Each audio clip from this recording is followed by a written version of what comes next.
Olá pessoal, boa tarde, tudo bem?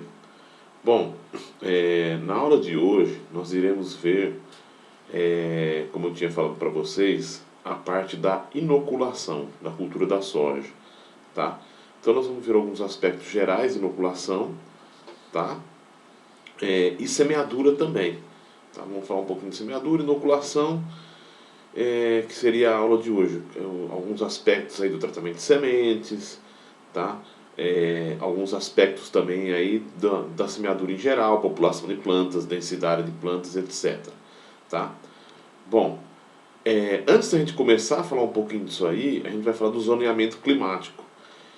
Principalmente a Embrapa, ela tem desenvolvido alguns trabalhos nessa área de zoneamento climático. Para quê? Para ditar as épocas mais ideais de determinadas culturas, que determinadas culturas possam ser semeadas no campo. Tá? Então, esse zoneamento climático, que a gente diz assim, tá? Seria o local, a zona ali onde a cultura tem melhor possibilidade de se desenvolver. Tá? Estaria, então, mais apta ao desenvolvimento. Tá? Para que isso? Para que você não tenha risco de estar plantando, estar semeando a sua cultura num local de insucesso, né? Mas na verdade num local de sucesso, tá? Que você consiga ter condições ideais para o cultivo que você vai estar realizando, ok? Então, outra coisa importante do zoneamento climático, até mesmo o financiamento. Alguns bancos, né, têm verificado aí se existe esse risco para com que faça o seu financiamento, ok? Para a soja isso já está bem definido, para outras culturas nem sempre, tá? Então tem outras culturas aí que precisam ainda de mais dados do zoneamento climático, tá? Então delimita-se as áreas ótimas onde vai ser feito o cultivo e com isso você teria mais possibilidade de conseguir, por exemplo, financiamento para a sua cultura, ok? Então você teria essa possibilidade aí de estar tendo financiamento para a cultura sem problemas. Então o zoneamento climático serve muito para isso, para os bancos fazerem esse financiamento. Então só mostrando para vocês aqui, por exemplo, Mato Grosso, a gente colocou aqui alguns dados, né? Onde está em verde aí seria o local mais ideal, né? Então a gente tem alguns locais aí de acordo com as datas. Então de 1º a 10 de outubro, de 11 a 20 de outubro e assim por diante até o dia 31 de dezembro aí. Então, esse seria uma situação, né, uma determinada situação de cultivar que você teria para o estado, onde você poderia estar fazendo esse plantio. Então, teria condições aí nessa área verde, né, totalmente favorável, as amarelas intermediárias e a desfavorável seria a vermelha. Então, você não fazer o plantio nessas épocas, nesses locais aí. Ok? Então esse seria o zoneamento climático, né, que poderia te indicar a possibilidade ou não de semeadura de uma determinada cultura. Bom, visto o zoneamento climático, né, se você vai estar cumprindo o teu zoneamento climático, tendo o seu financiamento aí aprovado, né, e aí vai estar fazendo sua semeadura, então cumprindo o seu zoneamento climático, então a gente vai começar então a ver a questão da semeadura da soja. Primeira coisa que a gente tem que determinar aí, principalmente é cultivar. Tá?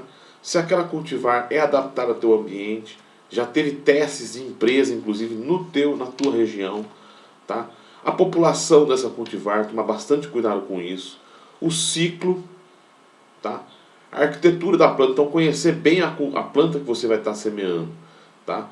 Por quê? Para você poder inclusive definir sua população diante do seu hábito de crescimento, do seu de ser determinado ou indeterminado, e a sua arquitetura de planta.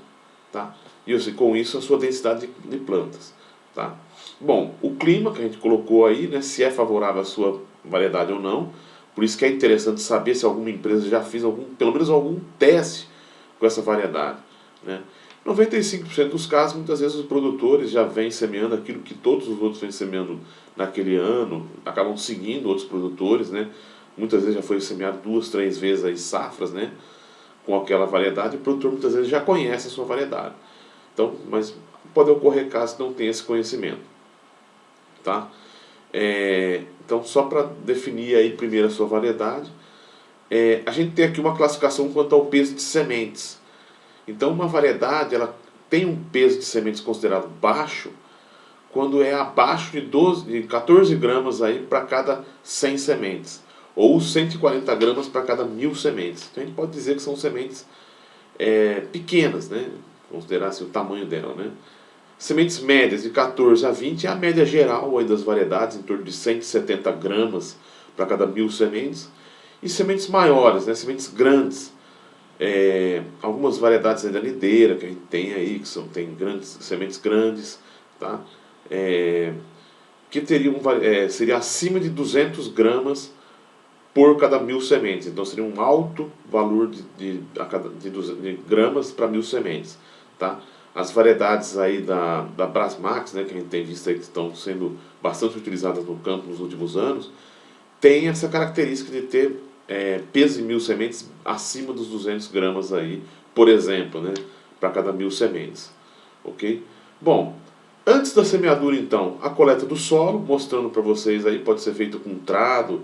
Existe hoje, né, as empresas de alta tecnologia, né, que fazem a agricultura de precisão, faz os grids, né, que são os quadrados ali onde elas vão estar coletando solo, então coletam o solo dos grids, coleta esse solo, leva para amostra para os laboratórios.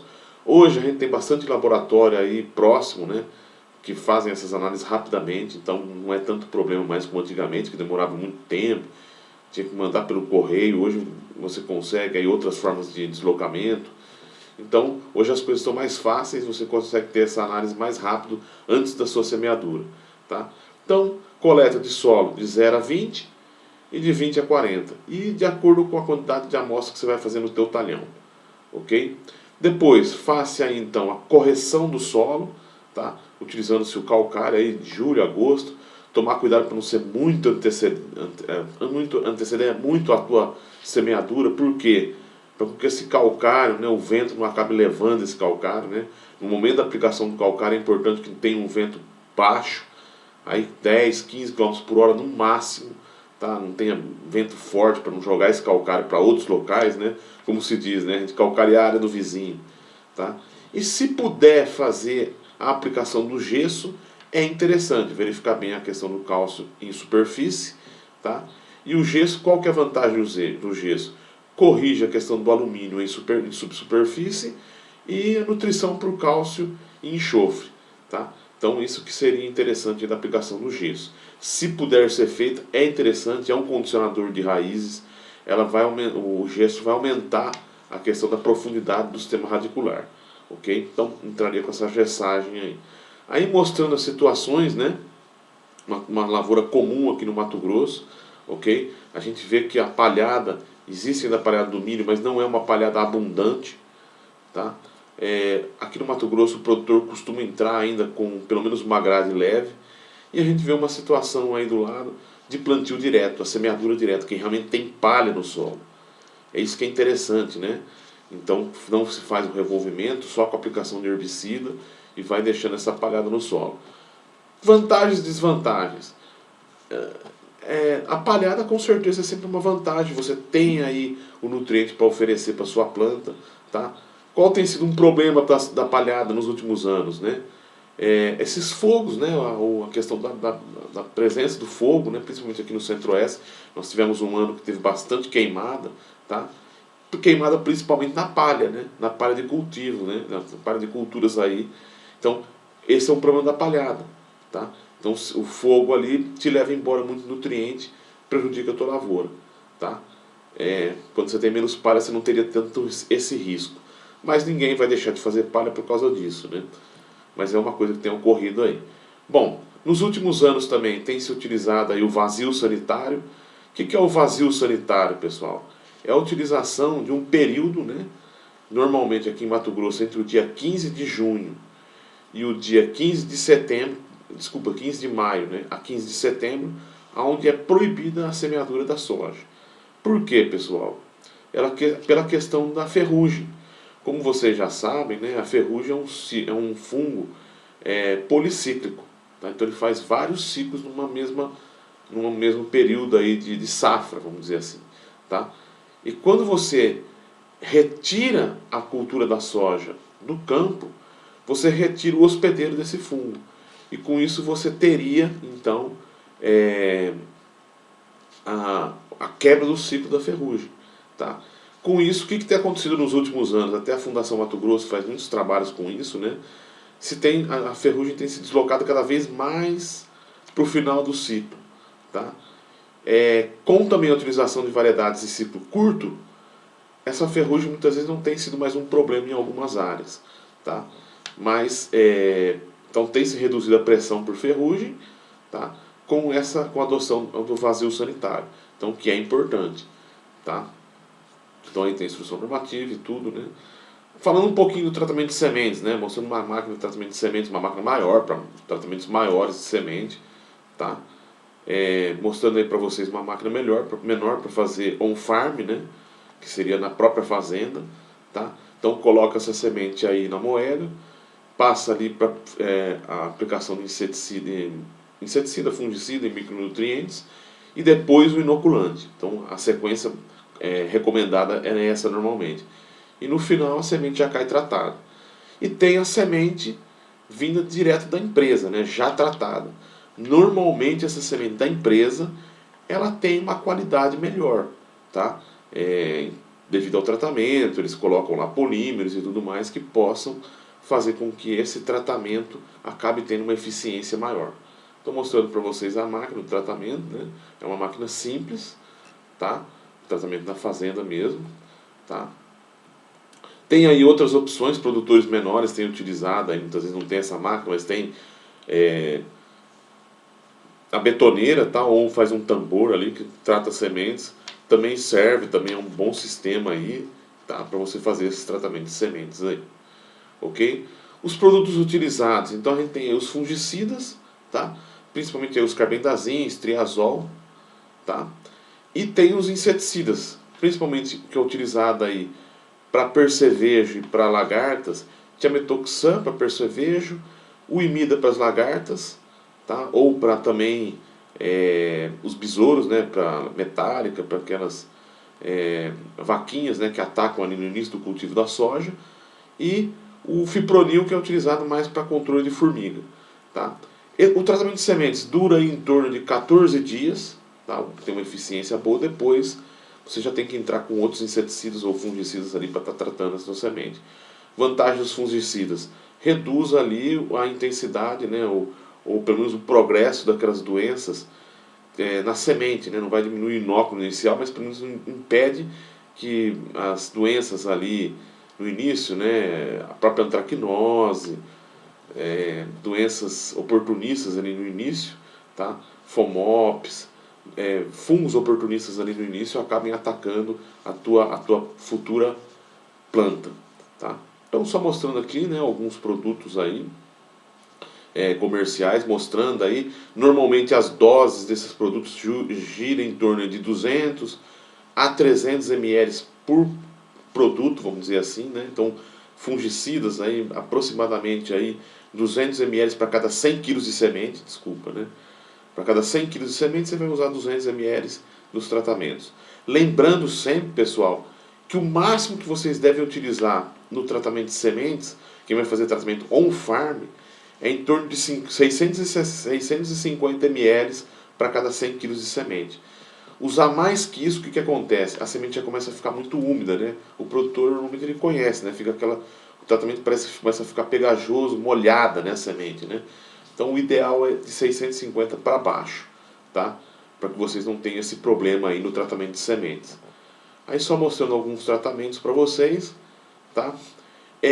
Um produto que o pessoal tem utilizado muito, né, o clorotaniprole, né, que é o mesmo do prêmio, tá? Utilizado aí nas sementes, ok? Utiliza-se aí também em torno aí de 100 ml, 200 ml para cada 100 kg de sementes, tá? São as diamidas. Qual que é a função desse produto principalmente? Áreas que você tiver o problema da Helicoverpa zeia, né, desculpa, seja zeia, armígera, tá? Então ele tem um controle bom, principalmente sobre lagartas. Na verdade ele tem um controle muito bom sobre lagartas em geral. É um produto um pouco mais caro que os outros, mas o investimento, se você tiver uma área com lagartas, ele vai acabar compensando, que você faz esse tratamento das sementes e aí você consegue controlar as suas lagartas, tá? Nutrientes nas sementes, que vão nas sementes da soja. A soja, como eu falei para vocês, é uma cultura que ela tem a assimilação do nitrogênio, tá? Então ela tem que ter a formação dos nódulos, né? A simbiose, né, com o bradyrrizóbio, para que você tenha a assimilação do nitrogênio. Tá? Então alguns nutrientes aí mais importantes para isso são o cobalto e o molibdênio. Tá? Aqui mostrando só para vocês aí, né, quando tem deficiência do cobalto, a planta fica amarelada, por quê? Está ligada diretamente com a absorção do nitrogênio. Tá? Normalmente ele é absorvido na forma de CO2+, né? Sendo móvel no floema, ok? E o excesso pode ocorrer aí, diminuição da absorção de ferro. Tá? Molibdênio, né? É esse sintoma aí também, é absorvido principalmente na forma de molibdato, né? É um cofator de enzimas, principalmente da nitrogenase, tá? Que vai auxiliar onde? Na assimilação do nitrogênio aí, ok? Aí tá só um produto comercial para mostrar para vocês aí. Normalmente, os produtos comerciais, pessoal, qual é a dose ideal? Depende do teu produto comercial, tá? Normalmente, os produtos comerciais já vêm com uma porcentagem, né, vamos dizer assim, uma proporção de 1 de cobalto para cada 10 de molibdênio, ou 10 de molibdênio para cada 1 de cobalto, tá? Utilizando-se normalmente aí 5 gramas de cobalto, né, vamos pôr assim, ingrediente ativo, 42 molibdênio por hectare, tá? Essa seria a recomendação aí para ser feita aí, ou para cada 100 kg de sementes, né, que dá um pouquinho, dá mais do que 1 hectare, mas você vai estar utilizando essa recomendação aí, ok? Então, a recomendação seria utilizar então o cobalto molibdênio, ou na semente, ou via foliar, tá? De 5 gramas de cobalto, 42 gramas de molibdênio por hectare. Semeadura, né? Lembrando um pouquinho aqui, né? Vamos falar um pouquinho das formas de semeadura, né? Estou mostrando aí um trator fazendo a semeadura, arrastando aí a semeadura, tá? A semeadura considerada tardia que a gente colocou aqui, né? Seria uma semeadura que ocorre em novembro, dezembro, tá? Essa seria uma semeadura tardia. Quais as vantagens da semeadura tardia? Para nós aqui, mais chuva no início e talvez uma colheita mais seca, vamos dizer assim. Depende muito de quando você for fazer essa semeadura, tá? Qual que seriam as desvantagens? Ataque de ferrugem, né? Você vai receber a ferrugem de todo mundo, tá? E ataque de pragas, percevejo, você pega junto com o percevejo marrom, né, o da soja, junto com o milho, quando ele também está aumentando a população porque ele está atacando o milho, tá? Então é um problema isso aí. Então pode ter quebra de rendimento, risco de entrar na safrinha também, e acaba você não vai tendo uma safrinha, né? Esse ano muitos produtores têm discutido isso, tá? Porque as chuvas estão atrasando, tá? Não está tendo chuva, nós já estamos aí no dia 5 de outubro, né? E por enquanto nós não temos chuvas ainda, né, em algumas regiões. Então o pessoal está esperando ainda, tá? Provavelmente vai atrasar essa semeadura, porque o produtor normalmente às vezes ele espera até 80, 100 milímetros, né? Por 100 milímetros de chuva acumuladas na safra, e por enquanto o Sinop, por exemplo, teve no máximo 10 milímetros aí, tá? Então a chuva, como esse ano está atrasada, então com isso o produtor vai atrasar a semeadura. Risco de você ter uma safrinha menor. Uma questão aí que normalmente o produtor coloca aqui para a região de Sinop, né, é que às vezes quando a chuva atrasa ali o início da semeadura, ela se prorroga um pouco mais na safrinha. Mas é sempre um risco, né? A agricultura é sempre muito arriscado isso aí, tá? Bom, situações de plantio aí, tá? Aí é que a gente fala que são situações do dia a dia de plantio. Se você está fazendo a semeadura em areia, aumenta-se aí, recomenda-se, né, aumentar aí em torno de 10 ou a 20% da sua população de plantas, tá? A cultura ela vai engalhar menos, tem menos nutrição no solo, tá? Quando é um solo mais argiloso, você pode reduzir um pouco mais a sua população, tá? Às vezes tira uma ou duas sementes, né, que vai dar aí, vamos supor que sejam 10 sementes, você tira uma, dá 10%, tá? Recomendação aí de você reduzir o stand, porque você tem uma planta que vai crescer mais, vai engalhar mais, tá? Um risco que corre, né, é se você aumentar muito a população, você tem aumento de acamamento, tá? Mas na soja hoje, as variedades já bem conhecidas pelas empresas, inclusive, é mais difícil do produtor ter problema de acamamento. Tá? O acamamento ocorre mais em regiões onde muitas vezes não se conhece as cultivares, regiões mais marginais do cultivo de soja, que está iniciando o plantio de soja e a pessoa não tem informação, né? Então acaba tendo que arriscar uma população e acaba tendo um acamamento maior. Tá? Então, normalmente, solos mais arenosos, mais sementes. Ok? Bom, o espaçamento, como eu coloquei para vocês aí, de 0,45 até 0,5. Alguns produtores estão diminuindo até 30 centímetros, 35 centímetros. Na verdade, alguns autores, inclusive, a gente tem até aqui alguns pesquisadores da UFMT que fizeram alguns trabalhos aí, reduzindo espaçamento aí, tá? E aí os produtores, seguindo essas recomendações, até pediram já semeadoras para espaçamentos menores, até 35, 30 centímetros entre linhas, né? E tem conseguido aumentos aí de produtividade, tá? Então isso é uma coisa que pode ser considerada aí, mas é uma situação experimental, tá? Em que alguns pesquisadores da UFMT, junto com alguns produtores, fizeram os trabalhos e viram que naquela determinada área pode-se utilizar um espaçamento menor, aumentando-se com isso a população de plantas, ok? Bom, mostrando para vocês de novo aí o vazio sanitário, né? Mato Grosso aqui, 15 de julho até 15 de setembro. Mato Grosso do Sul, Goiás aí até o dia 30 de setembro, se estende um pouco mais esse vazio. Distrito Federal também, 15 de julho até 15 de setembro. Tá? Só mostrando para vocês o plantio direto, tá? Que é um tipo de semeadura onde não se utilizam as grades, nem mesmo as grades niveladoras, grades mais leves, nada, né? Então o produtor não entra com isso. Tá? Quando que o produtor muitas vezes ele entra com grade? Quando às vezes ele quer incorporar o calcário, vamos dizer assim. É uma situação que ele quer, né? Às vezes, muitas até no mesmo plantio direto tem ocorrido isso, né? Às vezes os nutrientes estão ficando mais em superfície, tá? Mas você não tem, principalmente o calcário, a descida desses produtos, né? desse composto. E com isso, o produtor acaba entrando com essa vamos dizer assim, com essa aplicação de grade, né? Ok? Profundidade de semeadura, 3 a 5 centímetros, a gente está mostrando aí para vocês, né? Teste de campo, antes de vocês plantarem, né, de fazerem a semeadura, né, da cultivar de vocês, a gente recomenda que vocês façam esses testes de campo, né? Se for possível, até antes de comprar a semente, né, vocês verificarem quanto que a tua semente tem germinado, né? Quanto que ela tem de germinação, né? Não seria nem de emergência, mas de germinação. Se vocês tiverem papel Germibox, tudo, coloca ali a semente e faz essa questão aí, faz essa avaliação. Por quê? O número de sementes que vocês vão estar utilizando, ele é um fator do número de sementes, número de plantas que vocês precisam emergidas, tá? Que já é recomendada aí para as cultivares, vezes a porcentagem de emergência, tá? Então, aonde que você vai chegar, né? Até quanto que é a sua porcentagem? 90? 70? Então faça essa correção, tá? Da germinação. Lembrando sempre que é 90%, você multiplica pelos 90%, tá? Ou 0,9. Não adiciona 10% a mais, tá? Senão o cálculo aí ele dá diferente. Sempre lembrando isso aí, tá? Então vocês vão utilizar, vocês vão ver quantas plantas que vocês vão querer emergidas. Então tem que seguir esse cálculo aí, tá?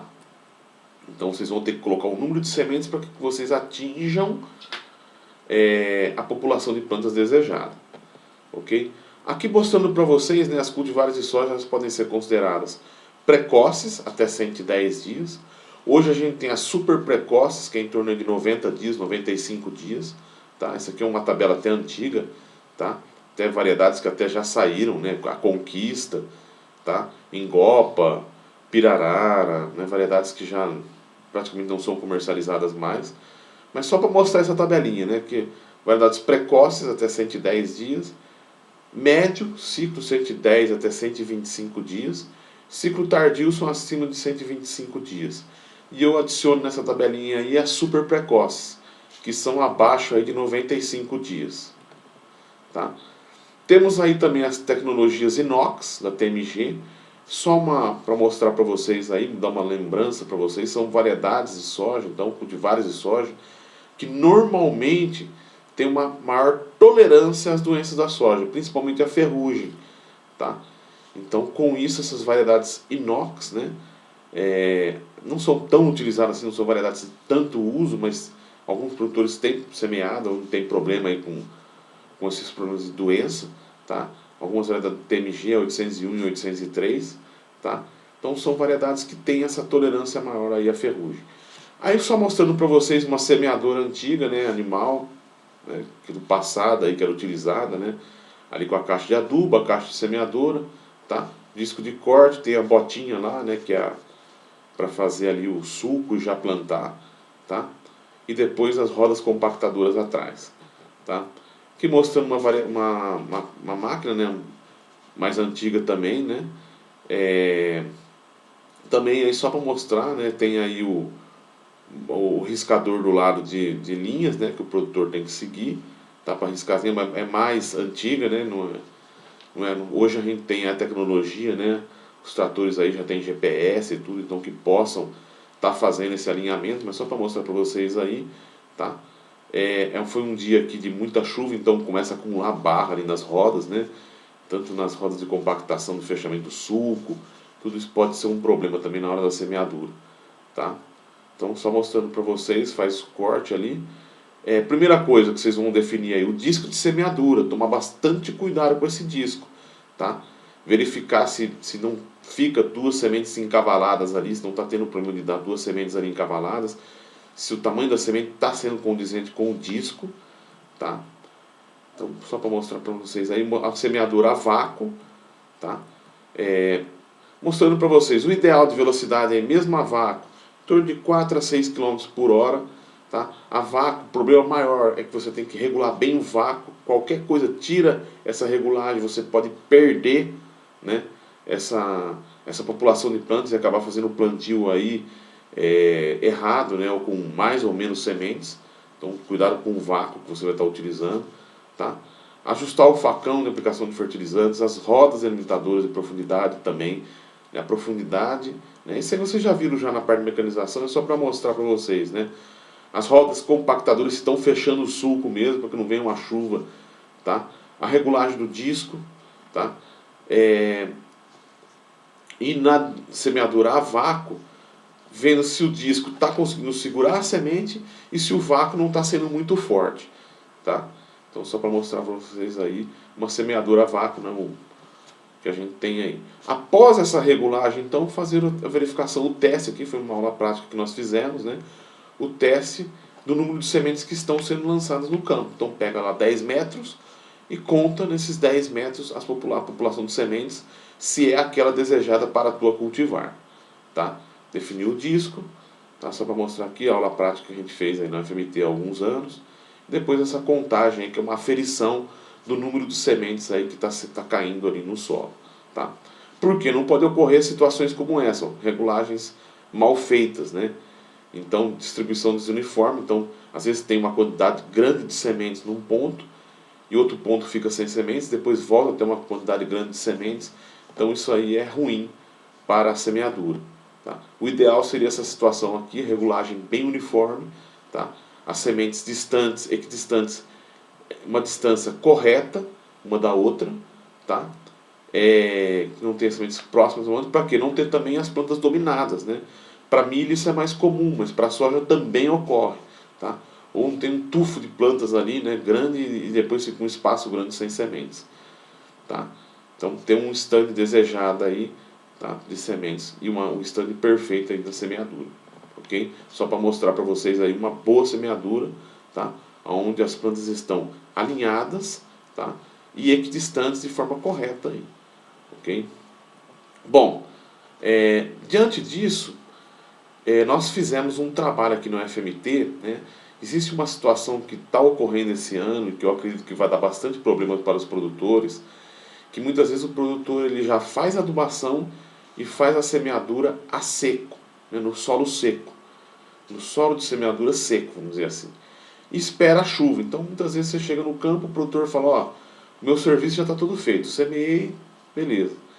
Então Diante disso, eu peguei um orientado, né? E nós fizemos um trabalho onde nós fizemos o plantio das sementes em solo seco, tá? E para verificar quanto tempo que essa semente aguenta sem ter a presença da umidade ou a presença da chuva, tá? Então nós verificamos aí déficit de até 14 dias. O que aconteceu? A redução já da emergência dessas sementes, tá? Então 7 dias após a semeadura, a semente tinha uma emergência acima, quase próximo a 90%, tá? Com 7 dias depois, né, a semente semeada no solo seco caiu para em torno de 30%. Tá? Então, muito pouca coisa. Já haveria necessidade de estar fazendo um replantio. Tá? 14 dias já foi quase zero. 21 dias depois, então, não germinou mais nada. Então, o produtor tem que tomar cuidado. É pouco tempo que ele tem. Se ele for semear, ele tem que ser próximo à chuva mesmo. Verificar a questão dos dados climatológicos aí da região, para que não tenha o problema aí de não estar tendo chuvas. Ok? Então são aí alguns gráficos mostrando que inclusive também, né, verificou-se que quando você tem essa semeadura antecipada da semente, você tem redução na inoculação também, ó, nódulos viáveis, tá? Então tudo isso foi prejudicado. Então só mostrando o experimento aí para vocês, né? Então os da frente ali fez só mais, não se conduziu muito a lavoura depois, a planta depois, mais a título de curiosidade, mostrando aí como é que ficou, né? Então aquelas sementes que ficaram mais tempo em solo seco, mesmo que depois veio a fazer a irrigação, essas sementes não germinaram, tá? Então é um exemplo para vocês aí, tá? Outro tipo aí é a semeadura cruzada, né? A semeadura cruzada, aí em torno de uns 6, 7 anos atrás, virou uma certa febre, vamos dizer assim, né? Que o pessoal fazia o plantio cruzando, ele passava o trator, depois vinha, né, na perpendicular, cortava então essas linhas de plantio para fazer o cruzado, tá? Qual que era a vantagem disso aí? Tá? Seria então você aumentar a tua produtividade. Teve um orientado nosso que nos procurou, dizendo que havia relatos, inclusive no Pará, que se estava obtendo até 100 sacas por hectare, né, de soja com essa semeadura cruzada, tá? Então isso nos fez buscar informações sobre isso. E aí a gente resolveu fazer um trabalho lá na região dele, lá de Dom Eliseu, no Pará, tá? Onde ele fez o experimento, fez a colheita lá, usou a parcela útil, tá? Fez o cruzado. Era a cultura, a soja era 91,44, tá? E ele fez essa semeadura e fez os testes, né? Ele só fez uma cruzando-se, né? Dobrando com a população normal, a linha reta normal, e cruzando-se, mantendo a população, dobrando-se a população, vamos dizer assim, tá? Com isso, o que ele verificou? Foi até um experimento interessante que deu para tirar várias lições aí na parte fisiológica da cultura, né? No desenvolvimento da cultura. Então, quando ele cruzou, né, que ele dobrou a população de plantas ali, cruzando-se, né, a população de plantas, ele verificou, por exemplo, que a semeadura cruzada, a cultura cresceu mais, atingiu uma altura maior, tá? Aqui foi ainda no florescimento, né? Ele verificou aí um aumento em torno de 20 a 30% na altura das plantas, tá? Então o que acontece? A hora que você coloca mais plantas por hectare, você estaria aumentando a competição delas e elas começam a crescer, né? Então o hormônio ali na região apical faz com que a cultura cresça mais, engale menos e cresça mais, tá? Então foi uma característica que ele verificou. Então quando cruzado, a cultura tende a crescer, subir, aumentar a altura. Sem ser cruzado era uma cultura mais baixa. Vantagem ou desvantagem? Uma vantagem talvez na colheita, você teria maior distanciamento entre nós e tal, mas você tem o mesmo número de nós. A produtividade a gente vai ver aqui mais para frente que não mudou quase nada, tá? Número de folhas, aí já está uma outra situação. Quando você fez o cruzado, aquelas folhas do bacheiro sofreram maior concorrência uma com a outra, mais sombra. A planta derruba mais folhas, tá? na linear fica com mais folhas na cultura, tá? Massa seca de parte aérea, né? Na massa seca de parte aérea, nós verificamos aí que o cruzado, uma planta, vamos dizer assim, ela teve uma massa menor, tá? E no final também toneladas por hectare acabou sendo menor também, tá? Número de vagens por planta no cruzado, menor. Só que você tem mais plantas, seria o dobro, tá? Então uma coisa compensaria a outra, tá? Massa de 1000 grãos, engraçado, no cruzado, né, a massa acabou sendo maior. Por que isso? Porque quando você cruzou a cultura, o que aconteceu? Você reduziu o número de vagens, tá? E reduziu o número de galhos. A gente comentou na aula passada, né? O que aconteceu? A gente teve mais vagens aonde? Mais próximos à haste principal. O que acontece? São os drenos mais próximos à fonte. Com isso, o que a gente tem? A gente tem uma fonte que consegue, uma fonte mais próxima do o dreno consegue absorver mais nutrientes da fonte. Tá? Então, com isso, a gente teve realmente um aumento na massa dos grãos. Né? Teve menos vagem, menos boca para comer, vamos dizer assim, menos vagens para absorver, né? E com isso a gente teria aí um aumento no número de. Um aumento do massa de 1000 grãos para as cruzadas. Por isso que na cruzada a massa de 1000 grãos foi maior. Vendo em termos de produtividade, praticamente não houve diferença, né? Ou não houve diferença estatística, né? As duas culturas aí atingiram 56 sacas por hectare. Lembrando que isso aqui é 2012, né? Os tetos produtivos não eram tão altos assim, né? Em torno de 60 sacos. Essa aqui era uma variedade que atinge até mais produtividade, mas atingiu aqui 56 sacas, tá? O que esse trabalho nos mostra, então? Tá? Nos mostrou, né? Tem muitos outros trabalhos na literatura, mas esse foi um que nós fizemos, né? Então, o que esse trabalho mostrou? Que muitas vezes o produtor tem que tomar cuidado com esses modismos, vamos dizer assim, tá? Para aquele local, para aquela adubação que foi utilizada, né? Ali Dom Eliseu no Pará, para essa variedade, o cruzado não deu diferença, tá? Então, antes de você estar realizando a semeadura cruzada, você tem que tomar cuidado, tá? Porque você pode estar aí utilizando uma prática que não vai ter resultado. Você vai atingir a mesma produtividade, gastando-se mais sementes, que hoje a semente está muito cara, tá? Nessa época a semente ainda era mais barata um pouco, tá? Vamos dizer assim, hoje o custo da semente está muito maior, tá?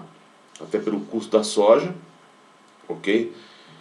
Semente cara e você está tendo aí um problema aí que você não teve aumento de produtividade, tá? Então, produtores que estavam utilizando lá reduziram esse uso do cruzado, pelo menos para essa variedade. Talvez outras variedades possam responder de forma diferente, ok? Um outro trabalho que nós fizemos aqui, né, diante disso, desse cruzado e pensando nisso aí, a gente pensou também em redução dos espaçamentos, tá? Então nós fizemos 3 espaçamentos com 3 variedades aí indeterminadas, tá? Da Brasmax, né, Desafio, Ultra e Bônus, são variedades que são bastante utilizadas hoje, tá? Então, espaçamento de 50, 45 e 35, tá? Cultivares indeterminadas, grupo de maturação aí mediano, tá? Porte médio, índice de ramificação baixa. Essas cultivares, elas normalmente são cultivares de pavio, né, que a gente fala, né? Tem 1 ou 2 no máximo galhos, né? Pouco engalhamento, resistentes ao acamamento, tá? Então, só para falar um geral para vocês aí das variedades. O que nós verificamos aí? Reduzindo esse espaçamento, novamente a altura de plantas vai sempre crescer, tá? Número de vagens por planta reduziu um pouquinho, tá? Número de grãos por planta teve aí um aumento aí nessas, adensando-se um pouquinho mais, ok? PMS não tivemos diferença e principalmente a produtividade nós não tivemos diferença, tá? Então, uma outra questão aí, então tomar cuidado com o que vocês vão estar reduzindo de espaçamento, tá? Muitas vezes a gente reduz o espaçamento, mas isso não vai lhe dar uma produtividade maior, tá? Então tem que se pensar bem essa questão aí. Bom, em relação à inoculação, nós temos alguns trabalhos aí também desenvolvidos por nós aí em áreas novas, tá? Aqui trabalhos de 2012, 2013, né? mostrando aqui, principalmente para quem for trabalhar com áreas novas, né, recomenda-se, né, vem até muitas vezes na própria embalagem do inoculante, a recomendação de que se utilize 4 vezes a dose desse inoculante para cada 100 kg de semente. Deve-se tomar cuidado com o quê? Com esse limite aí de líquido, né, que você vai estar colocando na tua semente. Lembra lá os 650? Se você já está colocando inseticida, 200, fungicida mais 200, 400, você teria 350 para utilizar do inoculante. Tá? Então só para lembrar para vocês aí. Pode-se fazer inoculação via foliar, nós temos alguns trabalhos aí mostrando que aplicando-se o inoculante via foliar a cada 15 dias, você consegue manter as folhas mais verdes e consegue aumentar até a sua produtividade. Tá? Aí um pouco aí, 1, 2 sacos por hectare, mas você consegue ter, para algumas variedades aí, né, aumentar a produtividade. Tá? Aqui só mostrando para vocês a importância da inoculação.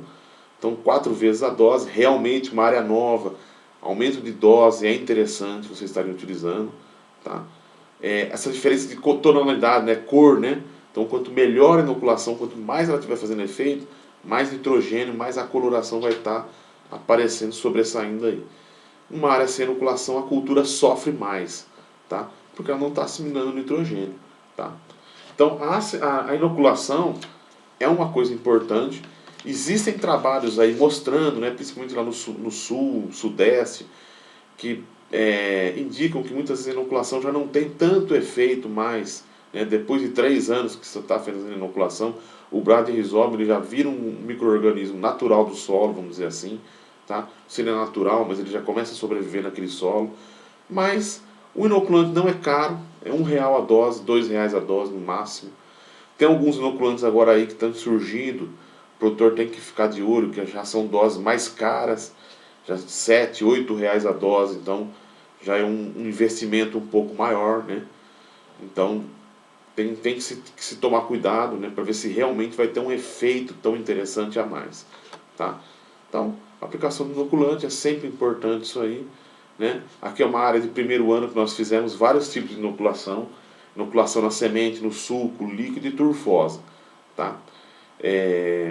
Aí mostrou, no primeiro ano a gente teve aí em torno de 30 e poucos quilos aí por hectare, né? Mesmo inoculada. A testemunha aí em torno de 1.000 quilos, então menos ainda. Tá? 12, 13, 14 sacos por hectare, pouca coisa. Tá? No primeiro ano. Aí nós refizemos o teste no segundo ano, já atingimos aí 55 sacos. Tá? Que já foi uma produtividade um pouquinho melhor. Tá? Então, a inoculação é importante, mas lembrando sempre que se você for entrar com soja no primeiro ano, a inoculação tem menos do micro-organismo no solo e a cultura também ela vai te produzir um pouquinho menos aí. Tem que caprichar mais na adubação, né? A gente aqui utilizou em torno de 100 kg de potássio, a inoculação, né, os tratamentos e 100 kg de fósforo, tá? Na linha. Mas deve-se verificar aí de acordo com a sua região, a sua adubação que você pode utilizar aí para conseguir atingir boas produtividades. Isso vai estar acontecendo bastante no Mato Grosso esse ano, por quê? Porque esse ano a soja está aí atingindo 120, 130 reais por saco, né? E nós teríamos aí o produtor, às vezes se ele for plantar primeiro ano, ele já quer fazer o plantio da soja direto, tá? Ok? Bom, a turfosa também, a inoculação turfosa é a mais interessante muitas vezes, tá? Em termos de produtividade. Mas qual que é o problema da turfa? Principalmente no tratamento de sementes. A turfa não tem uma boa distribuição no tratamento de sementes. A máquina de sementes lá, né? Às vezes o produtor compra a turfa, interessante, vai produzir mais, vai manter por mais tempo inoculando no campo, mas a regulagem naquela máquina não é fácil, tá? O produtor reclama muito porque a turfa não é boa para você fazer a inoculação. Se você for um produtor pequeno, for fazer a inoculação na própria betoneira, tudo bem, tá? Mas para fazer essa inoculação da turfa na máquina de sementes, realmente já é um pouco mais complicado, né? Ok? Bom, aqui só mostrando para vocês, né, para você atingir 3.000 quilos aí de soja por hectare, é necessário em torno de 250 quilos de nitrogênio, tá? 190 quilos são exportados pelo grão, tá? Então, a soja consegue aí ir mantendo isso aqui. Depois o resto é palhada também, tá? Então, se tiver de palhada, então você tem que ir fazendo essas contas, né? Quanto que eu tenho de palhada, quanto que vai me disponibilizar e quanto que vai estar sendo disponibilizado pela inoculação, tá? Aqui mostrando só a inoculação, né? Os nódulos, né? Interessante também falar que os nódulos, o importante é que eles estejam com uma coloração bem rósea, tá? Nódulos amarelos ou verdes, na verdade, ou são parasitas ou não estão tendo efeito algum, ok? Aqui mostrando um teste de inoculação bem rapidamente, né? Teste de inoculação feito no campo, com um experimento, que eu fiz a inoculação foliar, sementes, solo e aplicação de 200 kg de nitrogênio, tá? Nós verificamos aí, assim, e nesse teste também, aqui está uma patente que nós desenvolvemos, né, aqui na universidade, que é a aplicação tanto do inoculante quanto do tratamento de sementes dentro da semente, tá? Por que surgiu essa linha de pesquisa, né? Devido a todas essas limitações que têm ocorrido aí com as sementes. O que tem acontecido, né? Muitas vezes o produtor, a gente sabe, tem que ser no máximo 650 ml de água para cada 100 kg de semente, tá? Ele não tem como tratar mais a semente. Então, tem que ir o inoculante na semente. Tem que ir os tratamentos fungicida. Tem que ir o inseticida. Hoje nós temos também, agora, né, os bioestimulantes, né, que acabam aí indo 50 ml por 100 quilos, 30, 40, 50. Então acaba indo, você tem que somar mais o bioestimulante. E aí tem um outro produto que o cara acaba utilizando. E acaba que esse limite acaba sendo extrapolado, tá? Inclusive eu fui numa palestra, né, que estava um engenheiro agrônomo comentando essa questão aí do problema, né, de você ter que colocar todos esses produtos na semente, tá? E que realmente prejudica aí a própria semente, a semente fica molhada, vamos dizer assim, né? O tratamento não fica muito bem feito quem vai fazer um farm, tá? E aí, nessa palestra eu acabei pensando assim, talvez se a gente não puder utilizar os tratamentos todos na superfície da semente, como seria colocar esse tratamento dentro da semente, então? Né? Então, até nessa palestra, o agrônomo até comentou, né? Falou que agora nós não temos mais onde colocar o tratamento de sementes nem a inoculação. Tá? Fora que, muitas vezes, os tratamentos de sementes eles têm um efeito maléfico sobre o inoculante. Né? Então, o produtor, mesmo que você coloca antes o tratamento e depois coloca o inoculante, acaba, vamos dizer assim, inviabilizando muito dessa inoculação. Então, o que eu pensei então? Falei, bom, se não está cabendo fora, vamos colocar dentro da semente. Então a gente fez um teste, né? Tivemos um aluno aí fazendo um TCC, tá? Onde ele testou vários tipos de tratamento de sementes. Tá? A inoculação na semente, inoculação foliar, tá? Sem inoculação, 200 kg de nitrogênio na semeadura, 300 kg, que foi até muito, né? Inclusive tem que se aplicar até depois um pouquinho, porque prejudicou um pouco a cultura. E a inoculação dentro da semente. Tá? Foi interessante que ele colocou ali com uma injeção, mas isso poderia ser desenvolvido uma máquina, alguma coisa assim. Né? A gente sabe que hoje a semente, para quem não faz on farm, na empresa, o tratamento de sementes ele é feito semente a semente. A aspersão do tratamento é feito semente a semente. Tá? Então não haveria muitos problemas quanto a isso. Então ele fez a inoculação dentro da semente, tá? Existe a ideia também de se colocar uma cápsula dentro da semente, é parte dessa patente que nós fizemos aqui dentro da UFMT, tá? Talvez seja uma das primeiras patentes da UFMT de Sinop, junto com aquela patente da utilização de fungicida extraído do veneno do sapo, né? Essa é uma das pioneiras, né, umas patentes pioneiras aqui da UFMT de Sinop, saiu do nosso grupo de pesquisa aí, né, inclusive com a colocação do tratamento de sementes, né, de uma cápsula dentro da semente entre os cotilédones, ok? Então o que aconteceria? Quando a semente recebe água, o cotilédone se expande e estoura essa cápsula, tratando a semente lá dentro. Poderia ser colocado uma cápsula com inoculante e outra cápsula com tratamento, por exemplo, fungicida, inseticida, fazendo com que o inoculante, o fungicida e o inseticida não entrassem em contato também. Tá?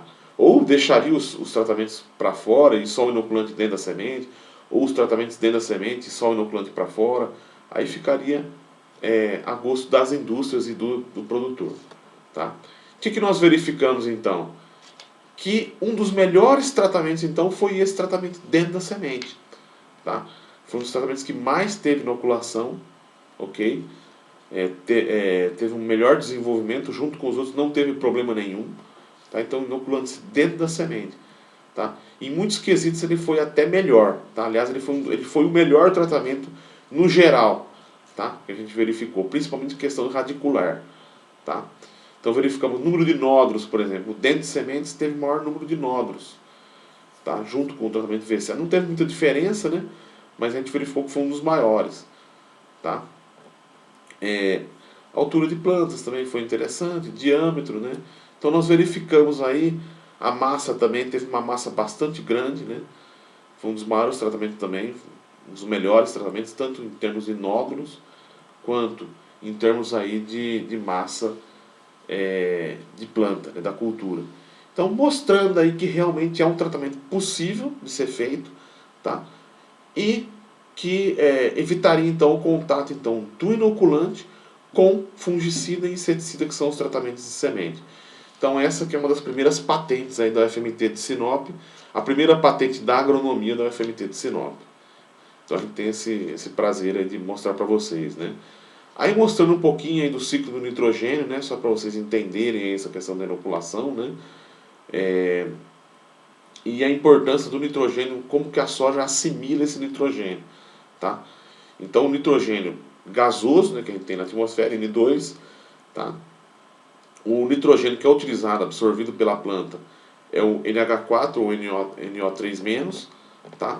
O que a cultura faz então? A fixação biológica, tá? Através de uma enzima que é a nitrogenase, que vai catalisar essa reação, transformando então o nitrogênio, tá? O nitrogênio atmosférico, o N2, em nitrogênio para ser assimilado pela cultura, NH3, por exemplo.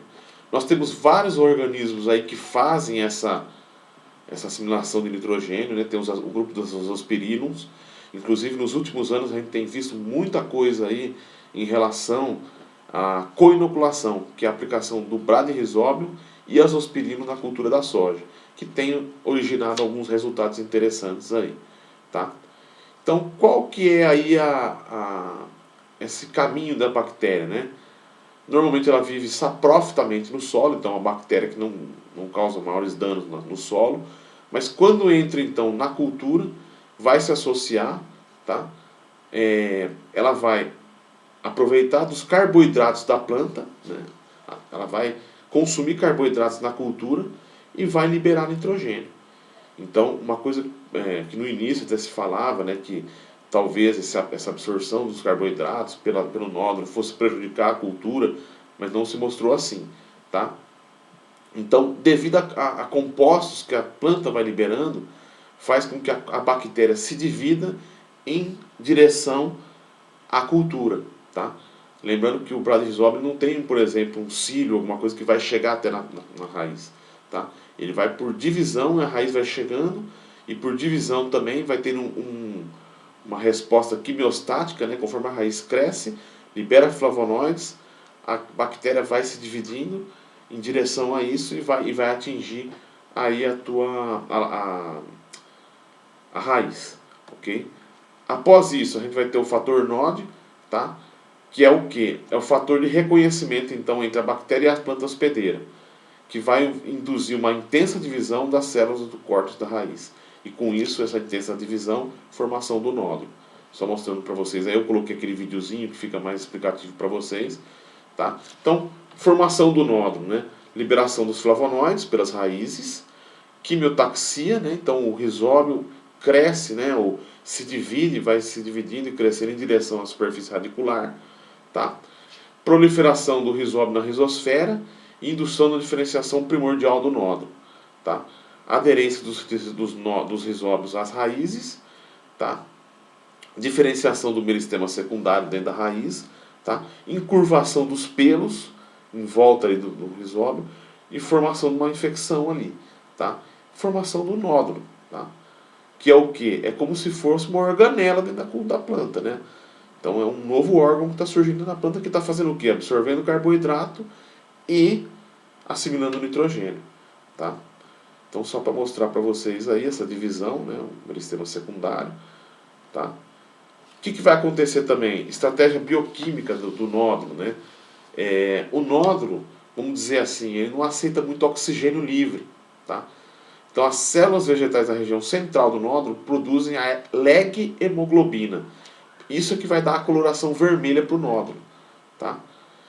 Que essa molécula faz? Ele é um carreador de oxigênio. Então quem leva o oxigênio dentro do nódulo é a leg-hemoglobina, tá? Quando ela não está presente, não está ativa, não tem esse transporte de oxigênio, então normalmente, tá? O nódulo não está funcional, ok? Só para mostrar para vocês aí, né, essa nitrogenase, a reação da nitrogenase, tá? Transformando desde o N2 até NH3, chegando até o NH4, tá? Então só para mostrar para vocês aí, as enzimas aí depois o NH4 vai para as enzimas aí de síntese, né, do glutamato lá, para ter a formação final do que? Dos aminoácidos, tá? Que é literalmente o nitrogênio estar já presente dentro da planta, ok? Então uma relação simbiótica, né, entre o rizoma e a planta.